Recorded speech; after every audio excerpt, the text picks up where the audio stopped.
রাঙামতি তীরন্দাজ ধারাবাহিকের আজকের পর্বে আপনারা দেখতে চলেছেন যে একলব্য রাঙার হাতটা ধরে আর বলে, আমি তো এই রাঙামতিকে চিনি না যে বিনা যুদ্ধে হেরে যাবে। ওঠো রাঙামতি, ওঠো, তুমি পারবে, আমার বিশ্বাস তুমি পারবে, যে স্বপ্ন তুমি দেখেছো সেই স্বপ্ন তুমি পূরণ করতে পারবে, ওঠো। এই বলে একলব্য তীর ধনুকটা আবার রাঙার হাতে দিয়ে দেয়। রাঙামতি তো আবার চেষ্টা করতে থাকে, কিন্তু সে বারবার বিফলে। সে এবার কাঁদতে কাঁদতে জোরে চিৎকার করে ওঠে আর বলে, আমি পারছি না রে উড়ানবাবু, আমি পারছি না, আমি সব কিছু দুটো করে দেখছি, এই রং একটার পর একটা উঠে যাচ্ছে, আমি কিভাবে লক্ষ্যভেদ করব। এরপর ভগবানের নাম নিয়ে রাঙা বলে, ঠাকুর তুই এটা আমার সাথে কেন করলি, কেন করলি? যে চোখ নিয়ে আমি স্বপ্ন দেখেছিলাম সেই চোখ তুই আমার থেকে কেন কেড়ে নিচ্ছিস? আমার স্বপ্ন পূরণ হচ্ছে না যে। প্রমিতা রাঙাকে আশ্বাস দিয়ে দেখে বলে, রাঙা তুই এভাবে ভেঙে কেন পড়ছিস? ছোট থেকেই তো তুই এই তীরন্দাজ নিয়েই স্বপ্ন দেখেছিলিস, তুই বলেছিলিস তুই রাঙামতি তীরন্দাজ হবি, তাহলে তুই আজ কেন ভেঙে পড়ছিস? উঠে দাঁড়া রাঙা, তুই পারবি। আর অন্যদের মতো তো এই তীরন্দাজ নিয়ে তুই তো খেলা খেলছিস না, তুই এটা তোর রক্তে রয়েছে রাঙা, এটা তোর রক্তে রয়েছে। একলব্য তখন বলে, উঠে দাঁড়াও রাঙামতি, তোমাকে সবার অপমানের জবাব দিতে হবে এই তীরন্দাজি দিয়েই। যারা তোমাকে সাপোর্ট করেছে তাদেরকে জিতিয়ে দিতে হবে রাঙামতি, তুমি উঠে দাঁড়াও, আমি জানি তুমি পারবে। ভেঙে পড়ো না রাঙামতি, তুমি উঠে দাঁড়াও। তোমাকে তোমার গ্রামের জন্য জিততে হবে রাঙামতি, সেই সমস্ত মানুষদেরকে জবাব দিতে হবে যারা তোমায় বলে কাজের মেয়ে হয়ে কেউ আর মেডেল পাবে। তোমাকে উঠে দাঁড়াতে হবে রাঙামতি, তুমি পারবে, আমি জানি তুমি পারবে। একলব্যর কথা থেকে রাঙা একটু সাহস পাইছে, আবার লাগে তীর ধনুক ছোড়ার জন্য। এদিকে বুম ঘুম বাড়ি সবাই তো চলে আসে, রাঙাকে চেয়ার আপ করতে থাকে। রাঙা অনেকক্ষণ চোখ বন্ধ করে ভেবে তীরটা ছোড়ে আর পয়েন্টে যেই লাগে, এরপর সবাই তো খুশি হয়ে যায়, রাঙাও খুশি হয়ে যায় যে সে পয়েন্টে লাগাতে পেরেছে।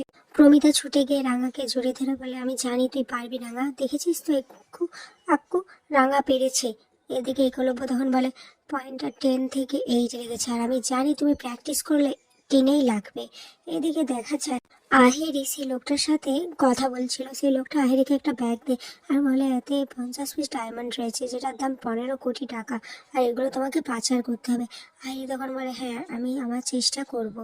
এরপর লোকটা বলে, আচ্ছা আহেরি, তুমি যে আমার থেকে ওই অস্ত্রগুলো নিয়েছিলে ওগুলো কি জন্য নিয়েছিলে?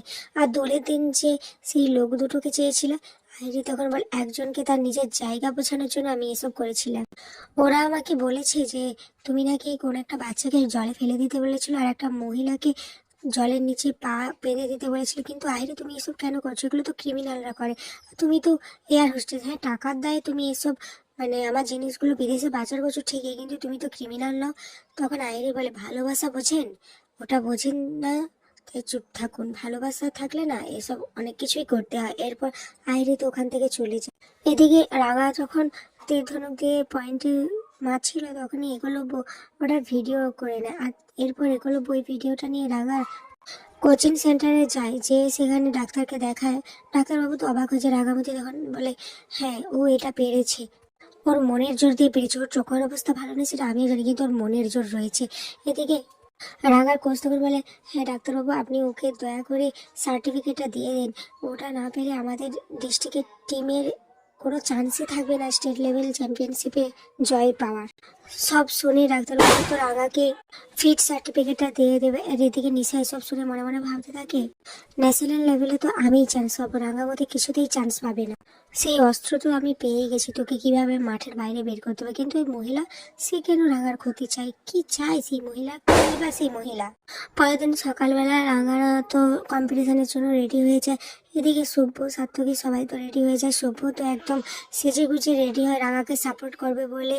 একলব্য আর রাঙা তো সভ্যকে দেখে খুব খুশি হয়ে যায়। সার্থকী তখন বলে, আমার মান সম্মানটা ডোবাবে। সত্যি বড়দা ভাই, তুই না এভাবে কেউ সেজে যায়, তুই তো জোকার সেজে যাচ্ছিস। সভ্য তখন বলে, আরে আমরা এভাবে সেজে গুজে না গেলে ওকে সাপোর্ট করবো কিভাবে? এরপর সবাই মিলে তো রওনা দিয়ে দেয়। একলব্য রাঙার হাতটা ধরে। রাঙা তো একলব্যকে দেখার চেষ্টা করে, কিন্তু কিছুতেই দেখতে পায় না, সমস্ত কিছু তার কাছে ঘোলাটে দেখা যায়। এখানে আজকের পর্বটি শেষ হয়েছে।